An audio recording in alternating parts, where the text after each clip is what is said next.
Hello friends, online नव्या academy के YouTube channel में आपका स्वागत है। तो दोस्तों, आज एक नया वीडियो आपके साथ डिस्कस कर रहा हूं उत्तराखंड राज्य व्यवस्था का, जहां पे हम बात करने वाले हैं न्यायपालिका के बारे में, जुडिशरी सिस्टम ऑफ उत्तराखंड।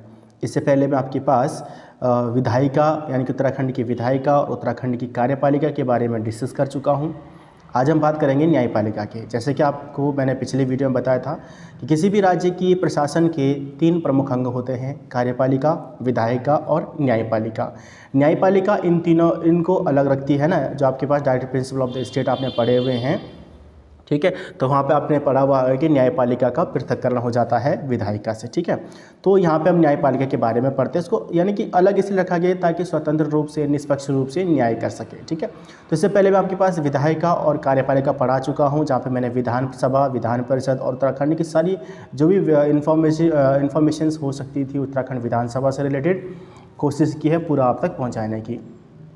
आज हम बात करेंगे उत्तराखंड न्यायपालिका के बारे में। उत्तराखंड न्यायपालिका क्या है और किस प्रकार से बनी हुई है, कितने यहाँ पर न्यायाधीश होते हैं और कौन से आर्टिकल की तरफ के अकॉर्डिंग ये बनता है, ठीक है। तो सारी चीज़ इसमें डिस्कस करने वाले हैं। लेकिन इससे पहले अगर अभी तक आप लोगों ने चैनल सब्सक्राइब नहीं किया है तो चैनल को सब्सक्राइब कर लीजिएगा, बेल आइकन जरूर प्रेस कर लें और ऑल को नोटिफिकेशन आप ऑन कर लें, ताकि जो भी वीडियो जैसे अपलोड करता हूँ सबसे पहले आपके पास उसका नोटिफिकेशन आ सके। तो दोस्तों, पुलिस कांस्टेबल हो, पटवारी, लेखपाल हो, फॉरेस्ट गार्ड, किसी भी एग्ज़ाम, अगर आप कोई भी एग्ज़ाम आप दे रहे हैं तो हर एग्ज़ाम के लिए ये वीडियो आपके लिए बहुत इंपॉर्टेंट होने वाला है। तो चलिए स्टार्ट करते हैं आज का वीडियो।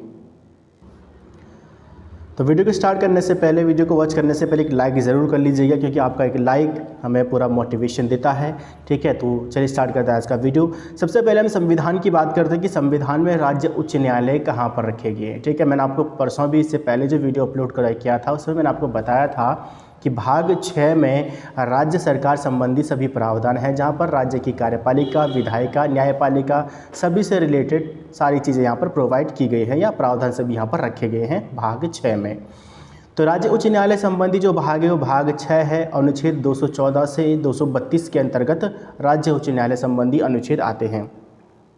उच्च न्यायालय आपके पास अनुच्छेद 214 से 232 तक है, जबकि सर्वोच्च न्यायालय यानी कि भारत का जो सर्वोच्च न्यायालय है उससे संबंधित अनुच्छेद 124 है, ठीक है। तो ध्यान रखना। और उच्च न्यायालय संबंधित 214 से 232 तक है। अनुच्छेद अभी तक वर्तमान समय में कुल मिलाकर जो भारत में उच्च न्यायालय है वो 25 उच्च न्यायालय भारत में स्थित है, ठीक है। और अनुच्छेद 214 जो है, अनुच्छेद 214 कहता है कि प्रत्येक राज्य का एक उच्च न्यायालय हो सकता है, ठीक है। प्रत्येक राज्य का एक उच्च न्यायालय हो सकता है। या अनुच्छेद 231 के अकॉर्डिंग बताता है कि 2 या 2 से अधिक राज्यों के लिए एक ही न्यायालय यानी कि संयुक्त न्यायालय की व्यवस्था की जा सकती है, अनुच्छेद 231 बताता है, ठीक है। तो अनुच्छेद 214 आपके पास बताता है कि प्रत्येक राज्य का एक उच्च न्यायालय होगा, ठीक है। और इसी में उत्तराखंड का भी उच्च न्यायालय आता है। तो यानी कि सीधी सी बात है, हम अभी संविधान के बारे में पढ़ें, उत्तराखंड उच्च न्यायालय के बारे में इसके बाद में डिस्कस करेंगे। उच्च न्यायालय जो होता है वो एक मुख्य न्यायाधीश और अन्य न्यायाधीशों से बना हुआ होता है, जिसमें अगर हम बात करें तो उच्च न्यायालय में के सभी न्यायाधीश यानी कि न्यायाधीशों की नियुक्ति जो होती है वो राष्ट्रपति के द्वारा की जाती है, ठीक है। जुडिशरी सिस्टम के अगर हम यहाँ पे बात करें तो सबसे पहले सर्वोच्च न्यायालय के न्यायाधीश की नियुक्ति राष्ट्रपति करता है, जो कि वहाँ पर उपस्थित बेंच यानी कि पीठ के परामर्श पर करता है, ठीक है। अब सर्वोच्च न्यायालय के न्यायाधीश की नियुक्ति हो जाती है, तो अब जो नियुक्ति होती है किसी भी राज्य के उच्च न्यायालय के न्यायाधीश की जो नियुक्ति होती है, तो वो संबंधित राज्य के राज्यपाल यानी कि जो जैसे यानी कि अगर उत्तराखंड के राज्यपाल की नियुक्ति हो रही है तो राज्यपाल कि अगर उच्च न्यायालय की नियुक्ति हो रही है उत्तराखंड के तो राज्यपाल, और plus CJI chief justice of India, इन दोनों की सलाह पर राष्ट्रपति नियुक्ति करेगा, ठीक है। ये तो होती है मुख्य न्यायाधीश की नियुक्ति। और अन्य न्यायाधीश की नियुक्ति की बात करते हैं तो संबंधित उच्च न्यायालय का मुख्य न्यायाधीश प्लस जिस भी राज्य में हो रही है वहाँ के राज्य के राज्यपाल और CJI, इन तीनों के परामर्श पर राष्ट्रपति ही सभी उच्च न्यायालय के सभी न्यायाधीशों की नियुक्ति करते हैं, ठीक है। तो ये 2 इंपॉर्टेंट आपके पास पॉइंट हो गए। राज्य के उच्च न्यायालय या जो न्यायाधीशों की शपथ दिलाता है राज्यपाल।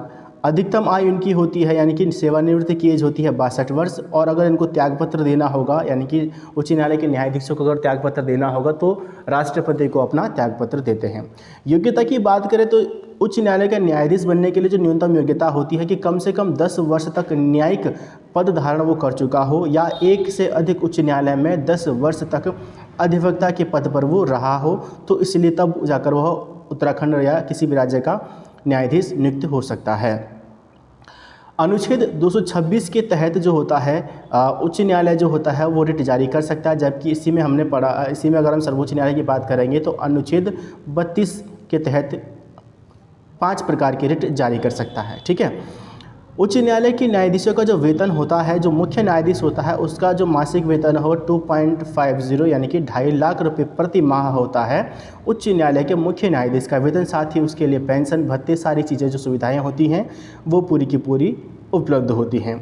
इसी में अगर अन्य न्यायाधीशों की बात करेंगे तो अन्य न्यायाधीशों की जो 2.25 लाख जो होती है उनकी सैलरी होती है पर मंथ की। ठीक है। राज्य उच्च न्यायालय के जो मुख्य न्यायाधीश या पूरे न्यायाधीश, जो सभी न्यायाधीश जो होते हैं, न्यायाधीशों का जो वेतन होता है वो राज्य सरकार की जो फंड होता है उस पर भारित होता है या उससे वो दिया जाता है। और पेंशन जो होती है यानी कि रिटायरमेंट के बाद जो पेंशन होती है वो भारत की संचित निधि से प्रोवाइड की जाती है। ठीक है। तो ये तो था हमारे पास राज्य उच्च न्यायालय के बारे में कि राज्य उच्च न्यायालय संबंधी जो प्रावधान है संविधान में किस भाग में है, क्या क्या चीज़ें हो सकती हैं और किस प्रकार से यहाँ पे नियुक्ति होती है। ठीक है। अब हम उत्तराखंड के राज्य उच्च न्यायालय की बात करेंगे, उच्च न्यायालय की बात करेंगे। तो चलिए स्टार्ट करते हैं राज्य उच्च न्यायालय उत्तराखंड। ठीक है। तो उत्तराखंड की बात करते हैं। तो उत्तराखंड उच्च न्यायालय की अगर हम यहाँ पे बात करें तो उत्तराखंड उच्च न्यायालय जो है इसकी स्थापना 9 नवंबर 2000 को हुई थी। ठीक है। जिस दिन उत्तराखंड बनकर तैयार हुआ था, बना था। ठीक है। और ये देश का 20वां उच्च न्यायालय बना था, यानी कि उत्तराखंड उच्च न्यायालय भारत का 20वां उच्च न्यायालय है। और वर्तमान में कुल 25 उच्च न्यायालय भारत में प्रेजेंट टाइम पर स्थित हैं। ठीक है। उत्तराखंड का उच्च न्यायालय नैनीताल में स्थित है और इसके न्यायाधीशों की जो संख्या है, तो जो सृजन के समय जो इसकी संख्या थी जब बना था तब थी 7। ठीक है। और 2003 में इसको बढ़ाकर 9 कर दिया गया था। ठीक है। लेकिन अभी वर्तमान समय में जो यहाँ पे न्यायाधीशों की संख्या है तो 9 तो आपके स्थायी न्यायाधीश हैं और 2 यहाँ पे अतिरिक्त हैं, तो कुल मिलाकर 11 न्यायाधीश उत्तराखंड के उच्च न्यायालय में बैठते हैं।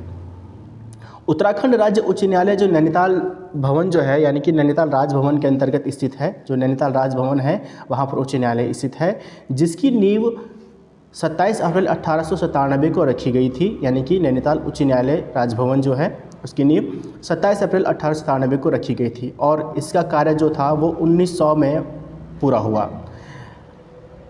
उत्तराखंड उच्च न्यायालय के जो निर्माणकर्ता हैं, उच्च न्यायालय राजभवन के निर्माणकर्ता हैं, तो इसका डिज़ाइन स्टीवंस के द्वारा तैयार किया गया था और इसको बनाया था सेंटोनी मैकडोनाल्ड के द्वारा इस राजभवन को बनाया गया था।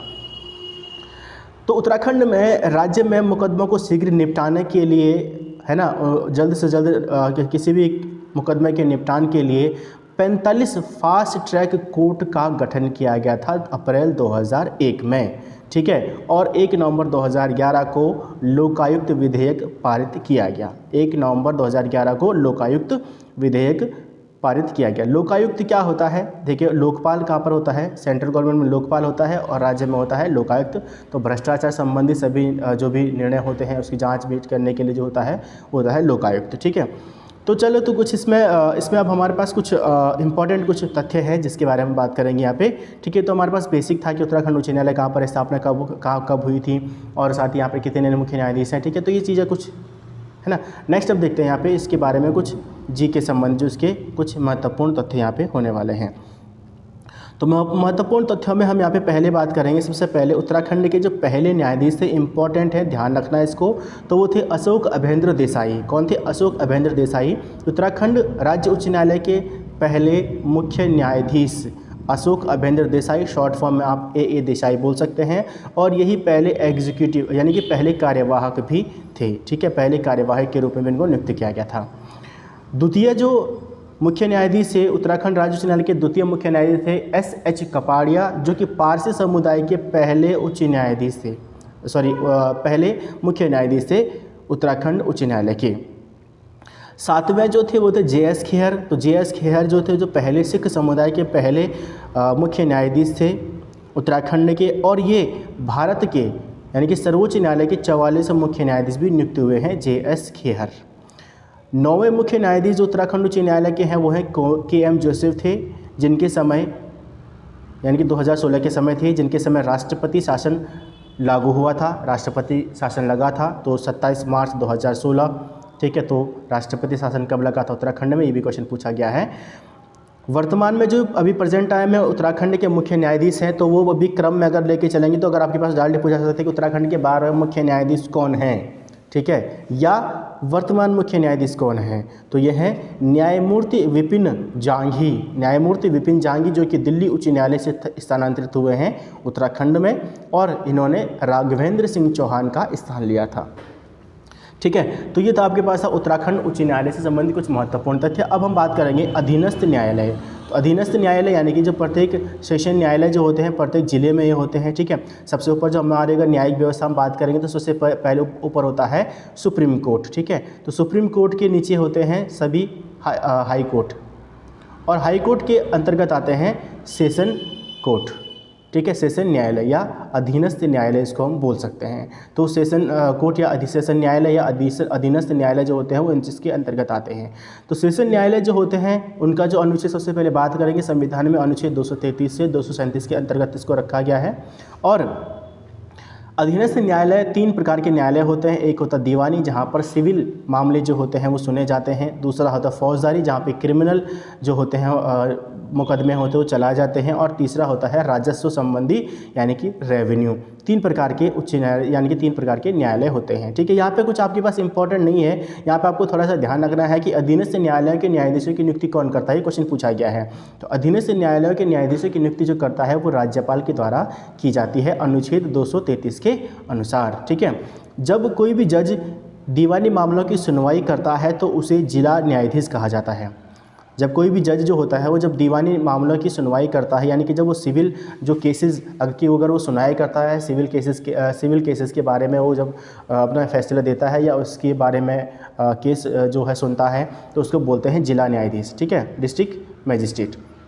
और जब वो फौजदारी